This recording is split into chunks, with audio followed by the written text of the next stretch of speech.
나의 모든 죄를 도말하소서. 주의 자비를 쫓아 내 죄악을 깨끗이 씻기소서. 중심의 진실함을 하나님께서 원하시오니 우둔한 나의 소에 당신의 지혜를 알게 하소서.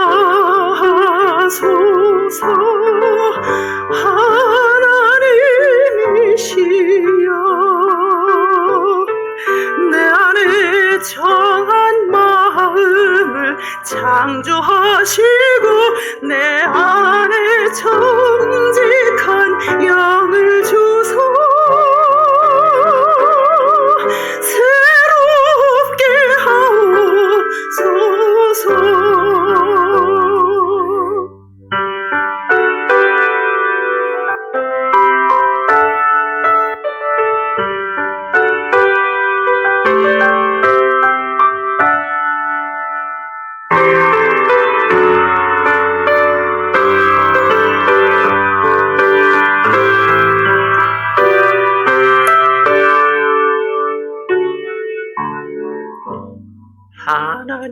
하나님이시여 나의 모든 죄를 도말하소서. 주의 자비를 쫓아 내 죄악을 깨끗이 씻기소서. 중심의 진실함을 하나님께서 원하시오니 우둔한 나의 속에 당신의 지혜를 알게 하소서.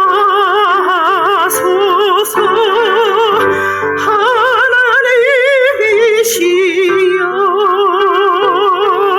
나를 웃을처럼 정결케 하시고 주님의 구원의 즐거움을 내게 회복시키소서.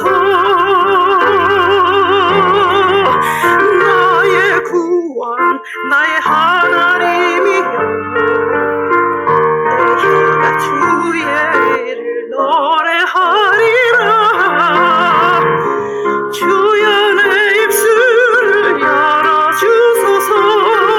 내 입이 주를 찬송하며 전하리. 나의 주 하나님이시여 내 안에 정한 마음을 창조하시고 내 안에 정직한 영을 주소. 새롭게 하옵소서.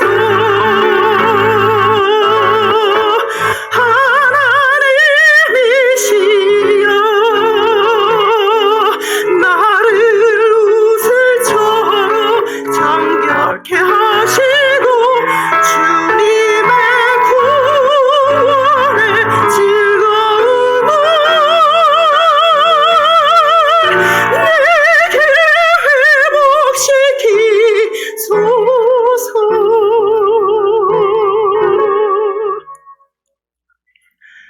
내게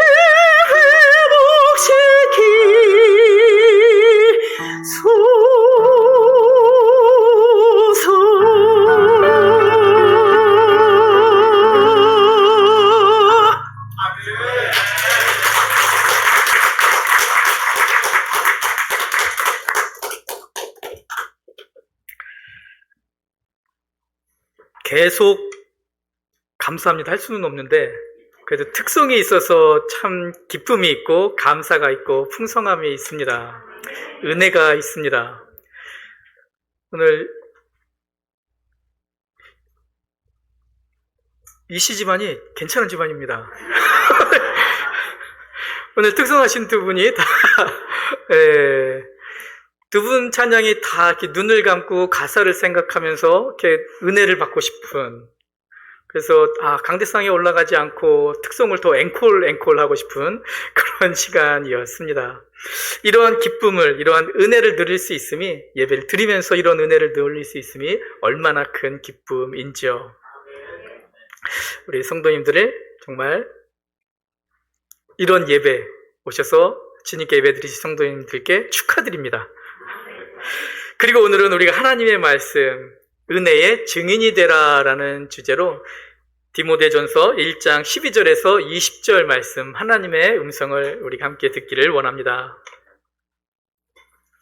디모데전서 1장 12절에서 20절 말씀입니다. 다 찾으셨으면 일어서셔서 우리가 함께 교독하도록 하겠습니다. 마지막 20절은 우리가 함께 읽습니다. 디모데전서 1장 12절에서 20절 말씀. 나를 능하게 하신 그리스도 예수 우리 주께 내가 감사함은 나를 충성되이 여겨 내게 직분을 맡기심이니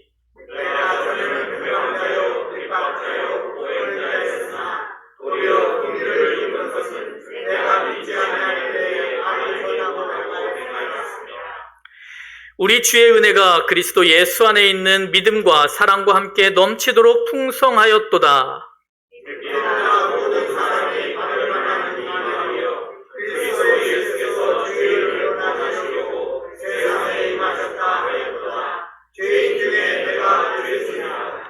그러나 내가 긍휼을 입은 까닭은 예수 그리스도께서 내게 먼저 일절 오래 참으심을 보이사 후에 주를 믿어 영생 얻은 자들에게 본이 되게 하려 하심이니라.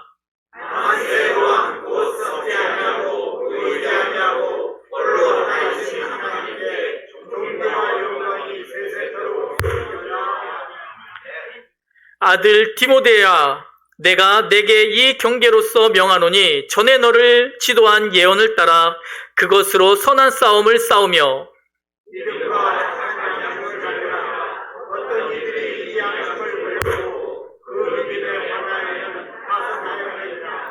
그 가운데 후메네오와 알렉산더가 있으니 내가 사답에게 내어준 것은 저희로 징계를 받아 회방하지 말게 하려 함이니라. 아멘. 잠시 말씀 위하여 기도드립니다. 하나님 아버지, 진정 주님의 말씀을 받은 우리가 은혜의 증인이 될 수 있는 힘을 얻게 하여 주시며 은혜의 증인이 되는 삶을 사는 능력을 이 땅에서 선포하게 하여 주시옵소서. 함께해 주신 하나님께 감사드리며 예수님 이름으로 기도드립니다. 아멘. 다 앉으시겠습니다. 한국에 우리가 잘 아는 속담 중에 사람은 죽어서 무엇을 남깁니까? 이름을 남기고 동물은 죽어서 가죽을 남긴다라는 말이 있습니다. 이 속담이 생길 만큼 우리 인간의 내면 깊은 곳에는 무엇인가를 이 땅에 남기고 싶은, 흔적을 남기고 싶은, 업적을 이루어서 내 이름을 후세에 전하고 싶은 그러한 욕구가 강하게 있습니다. 하지만 오늘 우리가 함께 나눌 하나님의 말씀은 세상의 방식과는 전혀 다른 위대한 남김에 대해서 말씀해 주십니다. 내 이름을 남기는 것보다 위대한 남김. 자신의 이름이 아니라 자신을 살리신 예수 그리스도의 은혜를 남기기 원했던 사람. 사도 바울의 위대한 신앙 간증을 통해서 오늘 우리 공동체와 가정에 주시는 하나님의 음성을 우리가 함께 듣기를 원합니다. 먼저 우리가 바울의 간증을 듣기 원합니다. 오늘 본문인 디모데 전서는 사도 바울이 영적인 아들인 디모데에게 보낸 편지입니다. 우리가 잘 알고 있죠? 바울은 그 영적 아들인 디모데에게 목회의 본질이 무엇인지, 우리가 끝까지 붙들어야 할 복음이 무엇인지를 다시 한번 가르쳐 주기 위해서 이 편지를 썼습니다. 그리고 그 복음을 설명하기 위해 바울은 가장 먼저 자신이 하나님께 받은 은혜, 그 생생한 구원의 간증을 꺼내놓고 있습니다. 오늘 본문 12절 말씀에 보면 바울은 나를 능하게 하신 그리스도 예수 우리 주께 내가 감사함은 나를 충성되이 여겨 내게 직분을 맡기심이니 라고 고백합니다. 이는 바울이 직분을 맡은 근거가 내가 이 직분을 맡은 것이 내가 실력이 있고 내가 능력이 있고 내가 직분을 맡을 만한 자격이 있다라는 것을 말하는 것이 아닙니다. 오히려 바울은 주님께서 이 바울을 충성되이 여겨주셨다라고 말씀합니다. 내가 충성됐다가 아니고 하나님께서 나를 충성되이 여겨주셨다. 이 말은 하나님께서 부족한 바울을 믿어주셨다는 뜻입니다. 바울은 자신을 능하게 하신, 힘주신 분도 주님이시고 자신을 믿고 직분을 맡겨주신 분도 주님이심을 고백하면서 감사하고 있습니다. 구원받은 것만도 감사한데 내가 감당할 수 없는 큰 은혜인데 비록 복음을 전하다가 고난도 받고 죽을 뻔하기도 하고 결국 죽기도 하죠.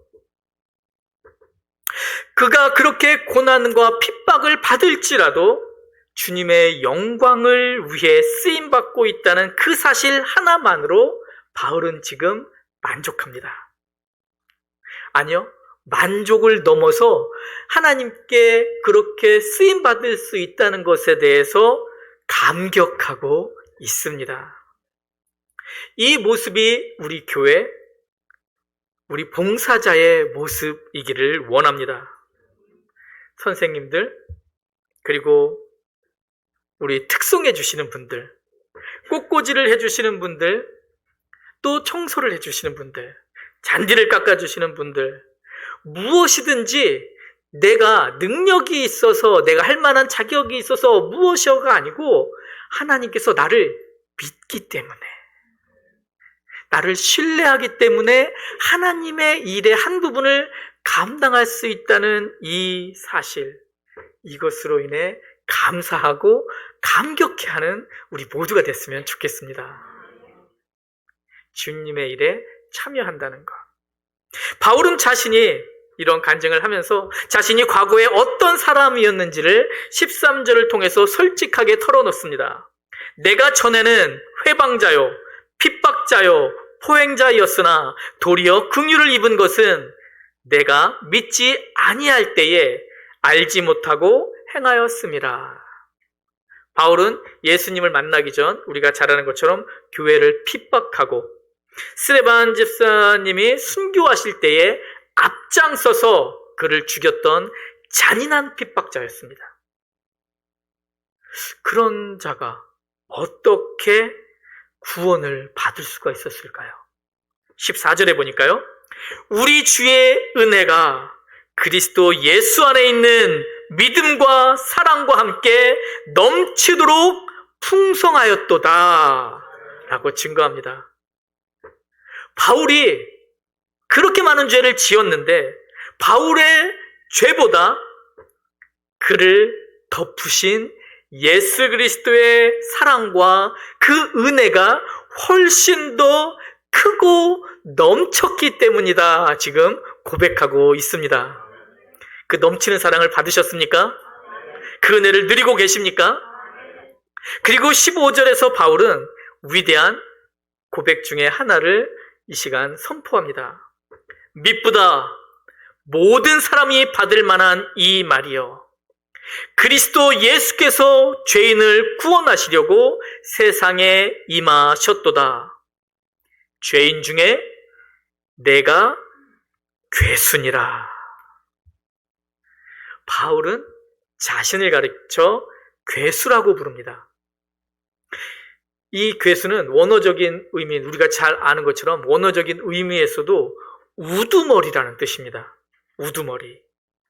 바울은 단순히 나도 수많은 사람들처럼 죄를 지은 사람 중에 하나야 라고 말하는 것이 아니고, 그렇게 적당히 말하고 겸손하게 넘어가는 것이 아니고, 내가 바로 죄인들의 우두머리다, 괴수다, 내가 가장 악한 자이다 라고 지금 스스로를 증거하고 있는 것입니다.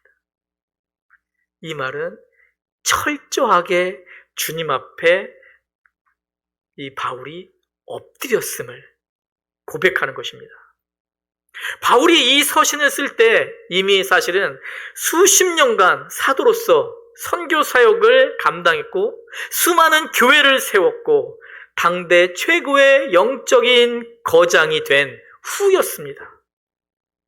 그럼에도 불구하고 그는 영적으로 성숙하면 성숙할수록, 예수 그리스도를 닮아가면 닮아갈수록, 주님의 일을 감당하면 감당할수록 교만해지는 것이 아니고 하나님의 크신 놀라운 그 하나님의 사랑을 만나는 것입니다. 그 은혜 앞에 서게 되는 것입니다. 그러고 나니 그렇게 몇십 년을 주님의 영광을 위해 힘있게 달려갔지만 자신의 죄인됨을 이 순간 더 뼈저리게 깨닫는 고백을 하는 거죠. 이것이 진정으로 예수 그리스도를 만난, 하나님의 사랑을 만난, 다시 태어난, 거듭난 성도의 정상적인 고백이어야 될 줄 믿습니다. 내가 무엇을 했는 줄 알아? 내가 어떻게 했는 줄 알아? 이런 교만이 아니고 주님의 일을 감당하면 감당할수록 우리는 겸손해질 수밖에 없는 존재입니다. 내가 받을 자격이 없는 구원을, 그 사랑을 전적인 하나님의 사랑과 긍휼함 안에서 받았음을 깊이 깨닫고 그 사랑을 누리시는 성도님들이 되십시오. 그 사랑을 우리가 누릴 때 우리는 하나님과 또한 우리 교회 안에서 성도님들 안에서 참으로 겸손해질 줄 믿습니다. 바로 이것이 바울의 간증이었습니다. 이 간증을 가진 바울이 이제 하나님께 소명을 받습니다.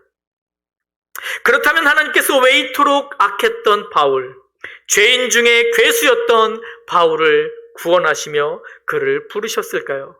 그 이유가 16절에 적혀 있습니다.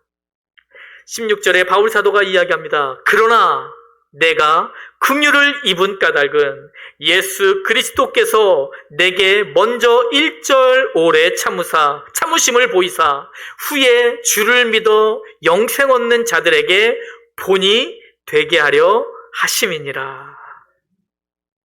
하나님께서 바울을 구원하신 놀라운 계획이 바로 이것입니다. 후에 주를 믿어 영생 얻는 자들에게 본이 되게 하려 하심이니라. 2000년이 지난 오늘 우리에게, 수많은 사람들에게 보아라, 저렇게 교회를 핍박하던 죄인인 괴수 바울도 내가 구원했다. 그러니 이 세상에 내 은혜를 받지 못할 사람은 아무도 없다라는 것을 보여주기 위해서라는 것입니다. 이 영광스러운 본으로 주님께서는 바울을 선택하신 것입니다. 바울은 자신이 단지 개인적인 구원을 넘어서 세상을 향한 구원의 통로로 부름받았음을 명확히 깨달았습니다. 그러면 이 시간 하나님께서는 왜 이 말씀을 우리에게 주실까요? 이 도전은, 이 소명은, 이 사명은 바울에게 끝나는 것이 아니고 이 시간 사랑하는 성도님께 하나님께서 주시는 사명이기 때문입니다. 오래전 읽은 책에 있던 내용입니다. 미국에서 여름에 연합수련회를 하는데 빌리라는 이름을 가진 소년이 그 연합수련회에 참석을 했습니다. 빌리는 뇌성마비 장애가 있는, 심하게 있는 아이였습니다. 걸을 때마다 몸의 균형을 잡기가 힘들었습니다. 말도 심하게 더듬었습니다. 학교에서나 동네에서나 늘 친구들이 그 빌리라는 아이를 놀렸습니다. 수련회에 참석했는데 그 수련회에서도 예외가 아니었습니다. 짓궂은 몇몇 아이들은 이 빌리를 더 놀리기 위해서 화요일 아침에 모든 학생 앞에서 간증을 발표하는 시간이 있는데 그 시간에 빌리라는 이 아이를 추천을 했습니다. 놀리기 위해서요. 빌리의 이름이 호명됐고 삐뚤거리는 제대로 걸을 수 없는 걸음으로 강단을 향해 어렵게 올라갑니다. 그 아이가 올라가는 동안 몇몇 아이들은 키득키득 웃으면서 장난을 쳤습니다. 힘겹게 강단에 선 빌리가 어렵게 입을 열었습니다. 그런데 긴장을 한 탓에 이 말 더듬는 것이 더 심해졌습니다. 곧바로 말이 나오지를 않았습니다. 무려 2분, 3분이라는 이 긴 시간 동안 빌리는 온 힘을 다해서 한마디 한마디 입을 뗐습니다. 그가 그 긴 시간 동안 땀을 흘리며 발표한 것은 단 2문장이었습니다. 예수님이 저를 사랑하세요. 그리고 저도 예수님을 사랑해요. 이 두 마디를 빌리가 2분, 3분 동안 더듬으며 어렵게 이 한마디를 뱉은 것입니다. 빌리가 이 짧고 긴 간증을 마치고 났을 때 수련장에는 깊은 정적이 흘렀습니다. 킬킬거리며 웃던 아이들까지도 입을 다물었습니다. 그들의 눈에는 눈물이 흐르기 시작했습니다. 우리의 놀림거리였던 저 제대로 걷지도 못하고 제대로 서 있지도 못하고 제대로 말도 못하는 저 불편한 몸으로 주님을 사랑한다고 고백하는 그 빌리 앞에서 그를 비웃던 그 꼬마 아이들인데도 불구하고 그 아이들의 모습이 산산조각 나버렸기 때문입니다. 이 간증이 있으는 그 수련회에 참석한 수많은 아이들이 하나님을 향한 사랑을 되돌아보기 시작했습니다. 그리고 이 수련회에서 많은 목회자와 선교사님들이 나왔다고 합니다. 사랑하는 성도님, 우리 사랑하는 성도님, 빌리의 삶은 세상의 눈으로 볼 때는 연약하고 부족해 보입니다. 아무것도 내놓을 것이 없어 보입니다. 하지만 그 연약한 소년의 한마디가 수많은 다른 사람들을 변화시켰습니다.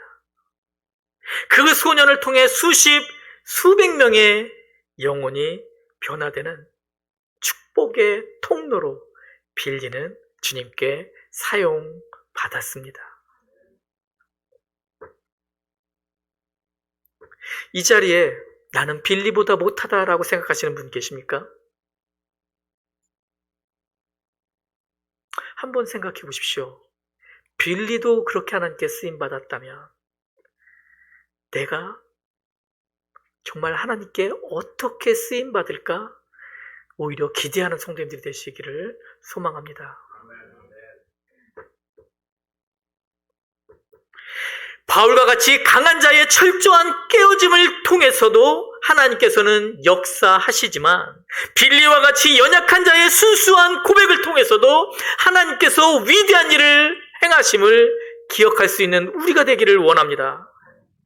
그리고 오늘 이 사실을 기억하며 하나님께서 사랑하는 성도님들께 주시는 도전을 함께 우리가 받기를 원합니다.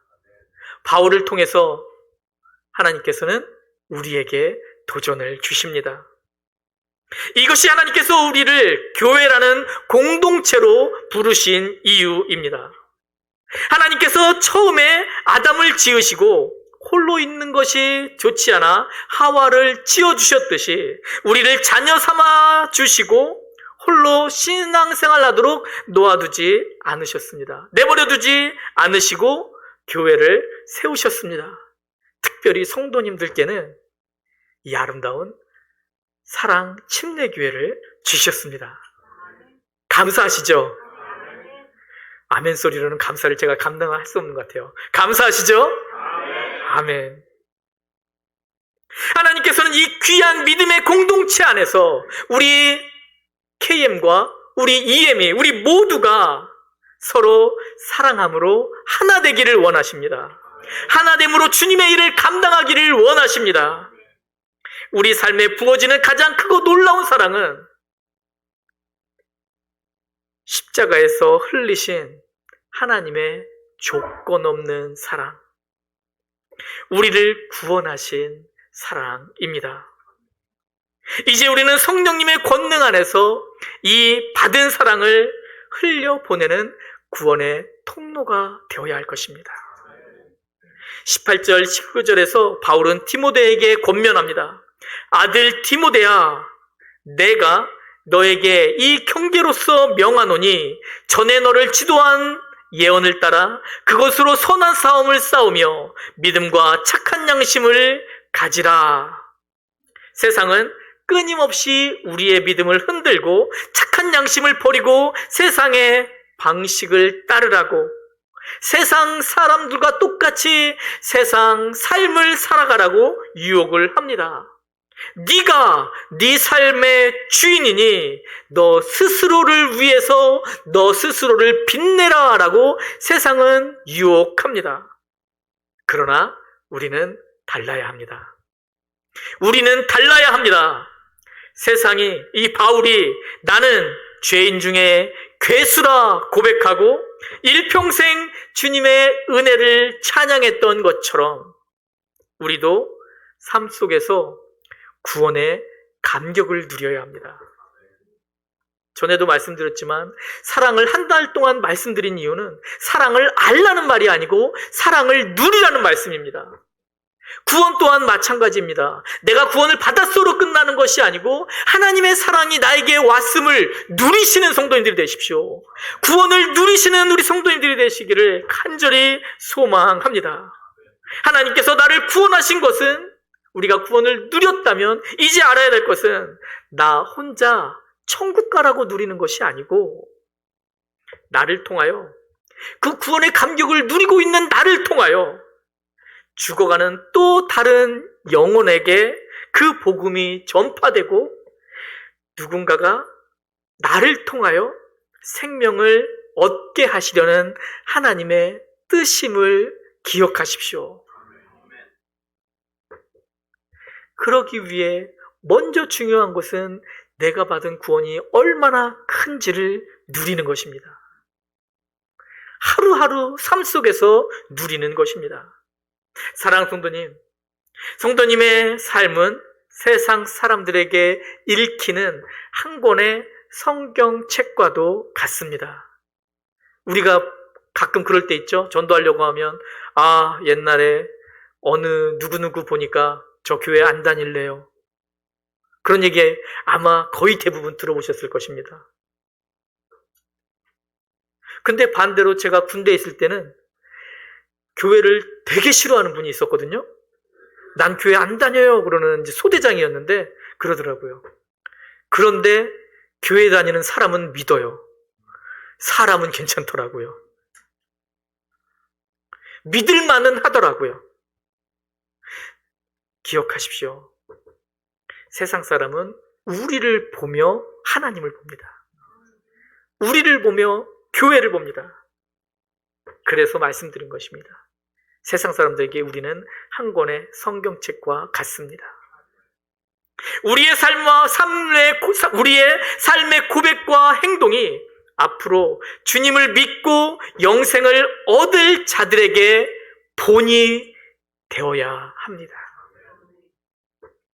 이번 한 주간 우리 사랑하는 성도님의 일터에서, 가정에서, 그리고 우리 교회 공동체 안에서 바울과 같은 감사가, 빌리와 같은 순전한 사랑의 고백이 넘쳐나기를 소망합니다.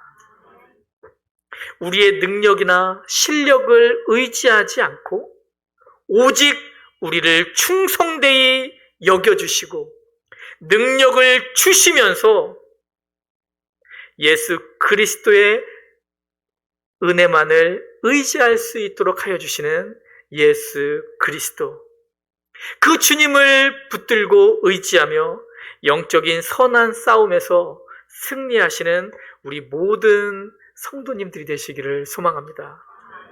그리고 우리 사랑하는 EM이 되기를 원합니다.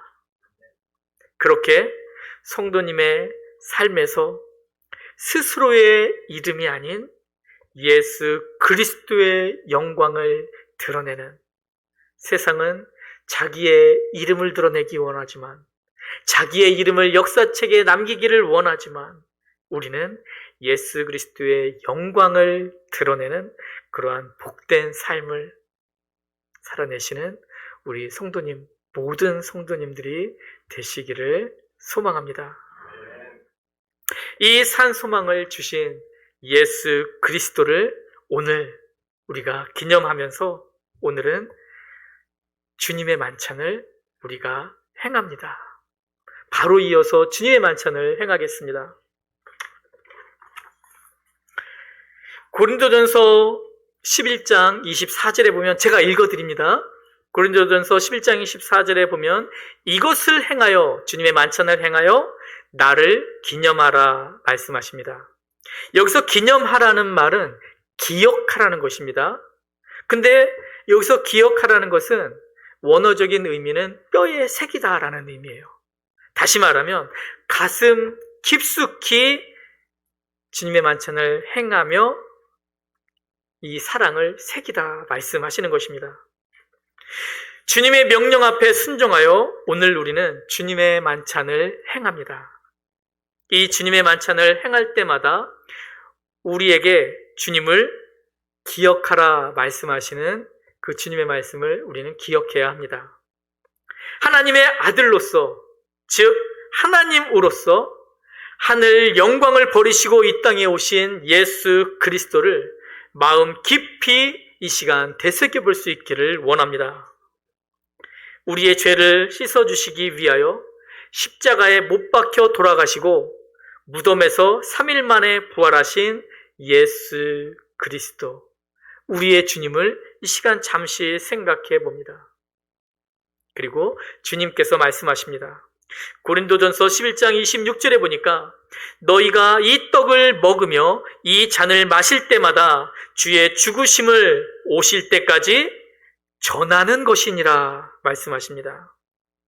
우리가 주님의 만찬을 행하는 이유는 우리를 위하여 당신의 목숨을 내어놓으신 예수 그리스도를 기념하는 것입니다. 기억하는 것입니다. 가슴 깊이 새기는 것입니다. 또한 주님의 사랑, 그 십자가의 사랑, 사랑하는 성도님을 위해서 주님의 목숨을 내어놓으시기까지 향한 그 사랑, 우리를 구원하신 사랑을 기념하며 또한 이 사랑을 전하라는 예수님의 명령임을 기억하십시오. 한 영혼을 귀히 여기며 주님께 인도할 수 있는 이 2026년이 되기를 소망합니다. 그리고 고린도전서 11장 27절에서 29절까지의 말씀을 보면, 그러므로 누구든지 주의 떡이나 잔을 합당치 않게 먹고 마시는 자는 주의 몸과 피를 범하는 죄가 있느니라 말씀하십니다. 사람이 자기를 살피고 그 후에야 이 떡을 먹고 이 잔을 마실지니 주의 몸을 분별치 못하고 먹고 마시는 자는 자기의 죄를 먹고 마시는 것이니라 라고 엄히 경고해 주십니다. 이 시간 우리가 스스로를 되돌아보며 주님의 사랑 앞에서 회개하며 주님의 만찬을 준비하는 이 시간이 되기를 원합니다. 잠시 기도드립니다. 사랑의 하나님 아버지, 감사합니다. 오늘 주님의 뜻에 순종하여 우리가 나누는 주님의 만찬을 통해 주님께서 우리에게 주신 주님의 사랑, 희생을 다시 기억하며 가슴에 새기게 하여 주시옵소서. 주님의 몸을 먹고 주님의 피를 마시며 주님의 사랑을 되새기는 시간이 되게 하여 주시옵소서. 또한 저희의 부족함, 연약함, 그 죄를 덮어주시사 주님의 만찬에 참여하는 데 합당한 순결함을 이 시간 허락하여 주시옵소서. 우리에게 부족함이 있다면, 연약함이 있다면, 죄가 있다면 아버지, 우리를 되돌아보며 주님의 은혜 가운데 다시 한번 스스로를 주님 앞에 내어놓고 회개할 수 있는 우리 모두가 되게 하여 주시옵소서. 그리고 이것이 오늘 먹고 마시는 것으로 끝나는 것이 아니고 주님의 사랑을 전하라는 주님의 명령 또한 우리가 기억하게 하여 주시옵소서. 이 시간을 복되게 해주실 주님께 감사드리며 이 모든 말씀 우리 주 예수 그리스도 이름으로 기도드리옵나이다. 아멘.